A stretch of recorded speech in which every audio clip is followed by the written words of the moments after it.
Hi, I'm Brian Noble, CEO of Family Policy Institute of Washington. And I'm Brad Payne, president of FPIW Action. Couple disclaimers before we get started today. Nothing in this video is an endorsement of the candidate, nor the candidate's endorsement of FPIW or FPIW Action. It's simply a public service to meet and greet the candidate. All right. Well, good morning. Thank you for joining us. Thank you. So my first question's a three-parter. If you would tell us your full name and what position you're running for, tell us a little bit about yourself and your family, and then if you would give us some idea of your experience for this position. Sure. I'm running Ronald Eugene Skagen, running for PUD Commissioner in Douglas County, Washington, District 1. So we have three districts, and mine is the only one on the ballot this time. I am married. My wife's name is Lisa. We have 7 adult kids, 14 grandkids. I was raised in the area, went to Eastmont High School, 1972 graduate, Washington State University, 1976, and I graduated from the Ag Forestry Leadership Program in 1980. I'm a fourth generation Douglas County resident. My professional background is that I have 25 years of management experience in the tree fruit industry. And for 12 years, I was a commercial loan officer for dealing with agriculture and commercial properties primarily. And the last 10 years, I have been a consultant. I have my own business. I'm the only person doing that for my firm. I specialize in management and finance. My PUD experience, so I'm the incumbent. I've been here for almost 18 years. During this period of time, I have served 10 years on the executive committee for the state PUD association. It's called Washington PUD Association.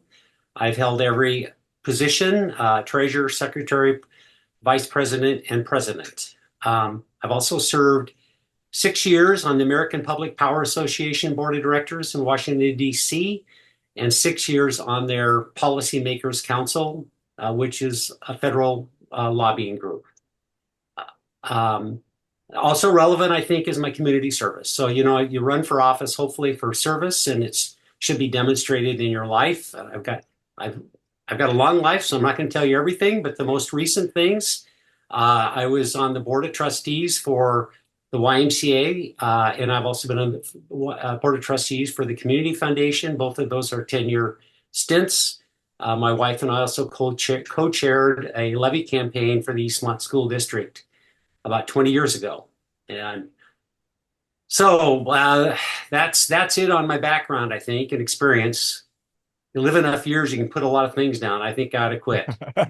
No, well, don't quit living, but yeah, I hear you. Yeah, no, I don't want to quit living. So what is your primary promise to the public if you are elected? Yeah, well, boy, you talk, you shouldn't run if you're not wanting to serve. You need to be transparent and open. Hopefully everybody will say that. So I'm going to go right to what are the key issues for our utility. And number one is reduce and mitigate risk. So we have a very large dam on the Columbia River, and it's an aging dam, and it's caused us to take a very close look at the risk associated with our utility. And there's a lot of things involved, but our strategy has been to recognize and reduce those risks and prepare for them. Risks are primarily due to growth, in-county growth, using up our resources, large load customers, data centers primarily, low water flow on the Columbia River. We've had 2 out of 3 years have been low water flow, and our costs are fixed. You don't have the water, you don't have the generation, and the variability in the water flow. So we're getting water at different periods of time, affecting how and when we generate. We have aging assets. We have issues with concerns about dam safety. And our dam, by the way, would cost about $17 billion to replace it. We don't want to do that. But so we want to take care of it. So I'm sorry, my screen just went a little bit wonky on me. So we have, if you could just, I'm going to have to read from my paper. Sorry. That's okay. But dam safety, potential costs associated with hardening our dam, and also uh, reduced electrical generation in the region. So the state has reduced and restricted carbon generation, and that has caused us to not have as many options for buying additional power. So that is a big deal because we normally would fill in our shorts with purchasing power. So to mitigate these risks, we've embarked on 10-year capital planning, and we're going to be spending over $1 billion, like $1.1 billion in the next 10 years. We've got 5-year rate plans, so we're preparing for it. And we've increased and broadened our reserve targets. And we've also moved our large load data centers to receiving generation from outside of our area to reduce risks. That's the big deal. We are also focused on keeping rates low. You know, that low rates is important, but it's not the most important. But our rates are reported to be the lowest in the state of Washington. But that is not our goal. We want affordable rates, not at the expense of safety and reliability. But we did embark on a 5% per year rate increase for each, it planned out for each of the next 5 years. I could talk about that, all of these things a lot more, but there's not time. The third issue is preparing for the future. And if you're familiar with energy issues, you know that there's a lot of stress and controversy due to decarbonization priorities of the state. And so we've purchased some land to help us potentially produce more electricity in the county. We purchased 320 acres adjacent and south of our dam.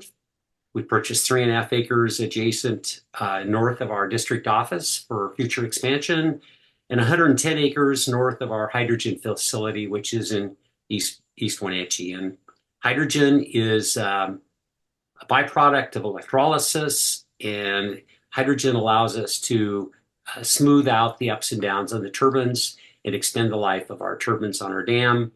And we also have a hydrogen fueling station in the county. And so we want to encourage those that want to electrify their vehicles, maybe consider fuel cell vehicles as an alternative, because hydrogen is more efficient for the district in a lot of ways. And I could talk about that for a long time. So those are my major promises. I'm sorry it took too long on that, I'm sure. Ron, what differentiates you from your opponents? You know, you heard my background. I'm primarily a business and finance person. The banking exposed me to a lot of risks. We did our own underwriting when I was there. I retired from that 10 years ago, but I did my own underwriting, very focused on risks and costs and efficiency. I'm a business person. My opponent is an electrician by trade. He's also the lobbyist for the electrical union in our area. So I have a business background. He is an electrician, so we have that different background. I also think, we've handled this campaign differently. He hasn't talked too much about policies, but I'm primarily self-funding, running a small campaign. I view this community service.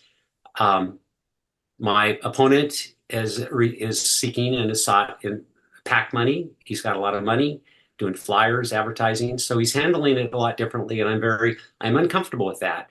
I would not do that, and we'll see how it plays out. But that's been a difference in our strategy on what we think we should do for a county campaign. For me, I'm serving my community, but I'm also trying to protect the assets we have. And so I'm doing my best.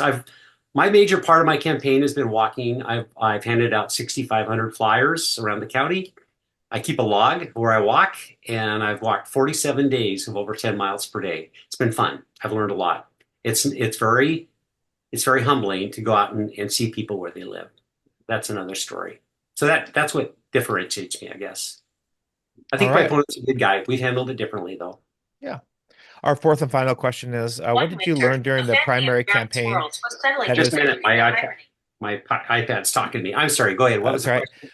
What did you learn during the primary campaign that is positively impacting you during this general election? Well, we didn't have a primary campaign, Okay. but I started my work early because my goal was to hand out flyers and not, I didn't target just voters. I went everywhere that I could. I mean, there's a limits to what you can do because I want to expose people to the public utility district. You know, it was formed by Initiative One, by the Grange helped us form it in the state, and it's for the public utility district. It's for the public, and people lose sight of that. So I wanted to talk about that and why we're here, who we're here for. It's not for the wealthy data centers. It's for the common people in the county. And I wanted to bring that out. So I think it's also humbling when you go around and see people where they live. And our county has become, there's a lot of diversity, you know, in all ways. And it was good for me to see that. I'm 70 years old. I was born and raised here, spent most of my life here, other than about 10 years. And when I was a young kid, like even 5 or 6, I used to walk around East Wenatchee and had a dog, and there was no houses. It was sagebrush or apple orchards. It was fun to go around and see how the community has changed. And I've connected with a lot of people through that. So I'm really feel privileged to have been able to do that. Excellent. Well, Ron, thank you so much for your time. We appreciate you sharing with our listeners, and we wish you luck in the last few weeks of the campaign. Thank you. You guys have a great day, and thanks for doing this. All right. Well, I'm Brad Payne with FPIW Action. And I'm Brian Noble with FPIW. Friendly reminder, nothing in this video is considered an endorsement of the candidate, nor the candidate's endorsement of FPIW or FPIW action. Like we like to say around here, go out there and defend and advance biblical values in the public square. God bless.